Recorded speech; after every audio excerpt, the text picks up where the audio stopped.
Hello friends, welcome to my channel optometry Hindi special. I am consultant optometrist. तो जो हमारी eye disease की online क्लासें चल रही है उसका आज लेक्चर 7 है। तो लेक्चर 7 के अंदर हम आपको बताएंगे वर्नल केरेटोकंजक्टिवाइटिस के बारे में, जो कि एक एलर्जिक डिजीज़ होती है। तो पिछली वीडियो में मैंने आपको एलर्जिक कंजक्टिवाइटिस के बारे में बताया था। तो जो वीकेसी होता है ये एलर्जिक कंजक्टिवाइटिस का एक पार्ट होता है। तो इस वीडियो में मैं आपको जो वर्नल केरेटोकंजक्टिवाइटिस होती है वह किन फैक्टर के कारण होती है और इसके साइन और सिम्टम्स क्या होते हैं, वीकेसी के अंदर क्या मेडिकल ट्रीटमेंट दिया जाता है, कौन सी उसको ड्रॉप दी जाती है, कौन सा सिस्टमेटिक थेरेपी दी जाती है।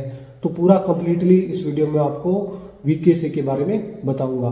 तो दोस्तों, अगर आप इस YouTube चैनल पर नए हैं और अभी तक आपने हमारे YouTube चैनल को सब्सक्राइब नहीं किया है तो आप हमारे YouTube चैनल को सब्सक्राइब कर लें और बेल आइकन को भी दबा लें ताकि हमारी आने वाली नई वीडियो की नोटिफिकेशन आपको मिल जाए। तो चलिए टॉपिक शुरू करते हैं। तो दोस्तों, हम आ गए स्क्रीन पे। तो आज हम आपको वर्नल केरेटोकंजक्टिवाइटिस के बारे में बताएंगे, जिसे वीकेसी भी कहते हैं, वर्नल केरेटोकंजक्टिवाइटिस। तो वीकेसी के बारे में समझते हैं। वीकेसी is recurrent bilateral interstitial self limiting allergic inflammation of the conjunctiva having a periodic sessional incidence. तो जो वीकेसी होती है यह एक रिकरेंट होती है, बायलैटरल होती है और सेल्फ लिमिटिंग होती है। तो यह एक एलर्जिक इन्फ्लामेशन होती है जो कि एक कंजक्टिवा के अंदर हो जाती है और यह एक सेशनल डिजीज होती है, यानी कि मौसम से संबंधित ये डिजीज होती है। तो अब आगे हम समझते हैं वर्नल केरेटोकंजक्टिवाइटिस के जो प्रेडिस्पोजिंग फैक्टर होते हैं उनके बारे में समझते हैं। तो पहला है इसके अंदर एज एंड सेक्स। तो ये होता है 4 और 20 ईयर के बीच के जो लोग होते हैं, जो पेशेंट होते हैं, उनमें ये ज़्यादातर होती है। More common in boy than girl, और ये गर्ल के मुकाबले बॉयज़ में ये ज़्यादा होती है। आगे है session, more common in summer, तो यह समर के अंदर ज़्यादा होती है।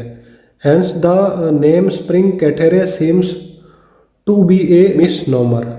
तो इस डिजीज को पहले कैटेरे नाम से जाना जाता था, जो कि एक मिसनोमर नाम था, गलत नाम था। Recently it is being labelled as warm weather conjunctivitis. तो अब इसको जो वार्म वेदर कंजक्टिवाइटिस के अंदर लेबल किया जाता है। और वीकेसी के सिम्टम्स के बारे में समझते हैं कि एक वीकेसी के अंदर क्या सिम्टम्स होते हैं। Marked burning and itching sensation. Marked burning होती है और ईचिंग सेंसेशन होती है। माइल्ड फोटोफोबिया हो सकता है, लेक्रीमेशन हो सकता है, स्ट्रिंगी डिस्चार्ज आ सकता है एंड हेवीनेस ऑफ लीड, जो लीड होती है वह हेवीनेस हो जाती है। तो अब इसके साइन के बारे में समझते हैं कि एक वीकेसी के अंदर क्या साइन होते हैं। तो सबसे पहले है पल्पेब्रल फॉर्म। जो कंजक्टिवा होती है उसका जो पल्पेब्रल पार्ट होता है, तो पहला है पल्पेब्रल फॉर्म। तो ये जो आप डायग्राम देख रही हैं यह आईलिड का जो पल्पेब्रल पार्ट है उसका डायग्राम है। यूजली अपर टार्सल कंजक्टिवा, जो अपर टार्सल कंजक्टिवा होती है of both eyes is involved. तो ये जो वीकेसी के अंदर जो अपर लीड होती है उसकी जो टार्सल कंजक्टिवा है वह इन्वॉल्व होती है। The typical lesion is the presence of hard. तो इस लीड के अंदर क्या है, छोटे छोटे घाव बन जाते हैं जो कि हार्ड होते हैं।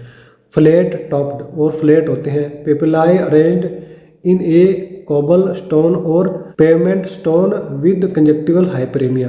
तो आप ये जो आईलिड है, इस आईलिड के अंदर जो पेपिलाई आप देख रहे हैं ये पेपिलाई होते हैं। तो ये क्या होते हैं, स्टोन जैसे हो जाते हैं, पत्थर जैसे हो जाते हैं, जिसे कोबल स्टोन या फिर पेवमेंट स्टोन कहते हैं। और जो कंजक्टिवा होती है उसमें कंजक्टिवल हाइपरेमिया हो जाता है। नेक्स्ट साइन के बारे में समझते हैं। Dusky red triangular congestion of bulbar conjunctiva in palpebral area. तो जो पल्पेब्रल एरिया होता है उसमें जो बल्बर कंजक्टिवा है उसके अंदर डस्की रेड ट्राइएंगुलर कंजेशन हो जाता है। तो ये ऊपर आप देख रहे हैं, तो यहाँ पे क्या है, डस्की रेड ट्राइएंगुलर कंजेशन हो जाता है। जो बल्बर कंजक्टिवा होती है वहाँ पे डस्की रेड ट्राइएंगुलर कंजेशन हो जाता है। Gelatinous thickened accumulation of tissue around the limbus. जो लिम्बल होता है, जो लिम्बल एरिया होता है वहाँ पे क्या होता है, ग्लेटेन्यूस थिकनेट एक्मुलेशन हो जाता है। तो ये आप देख रहे हैं यहाँ पे ग्लेटेन्यूस थिकनेट एक्मुलेशन हो जाता है जो टिश्यू होते हैं उसके अंदर। Presence of discrete whitish raised dots along the limbal. तो जो लिम्बल एरिया होता है ये होता है लिम्बल एरिया। तो ये छोटे छोटे आप डॉट देख रहे हैं, तो इस तरह के डॉट बन जाते हैं जो कि वाइट कलर के अंदर होते हैं। तो अब आगे है कि एक वीकेसी के अंदर क्या ट्रीटमेंट दिया जाता है। तो इसमें पहला है topical anti inflammatory therapy. Topical anti inflammatory therapy, तो इसके अंदर है topical steroid. They frequently cause steroid induced glaucoma. तो ये जो स्टेरॉयड होता है यह स्टेरॉयड इंड्यूस ग्लूकोमा का कारण बनता है। Therefore monitoring of intraocular pressure is very important during steroid therapy. तो जब एक वीकेसी के अंदर टॉपिकल स्टेरॉयड ट्रीटमेंट दिया जाता है तो उससे पहले एक पेशेंट का इंट्राओकुलर प्रेशर है उसकी मॉनिटरिंग की जाती है। Commonly used steroid solution are of fluorometholone, medrysone, betamethasone और डेक्सामेथासोन। तो ये कुछ टॉपिकल स्टेरॉयड होते हैं। Medrysone and fluorometholone are safest of all these. तो जो मेड्रोसन और जो फ्लोरामेथालोन जो स्टेरॉयड होता है वह एक सेफ ट्रीटमेंट होता है।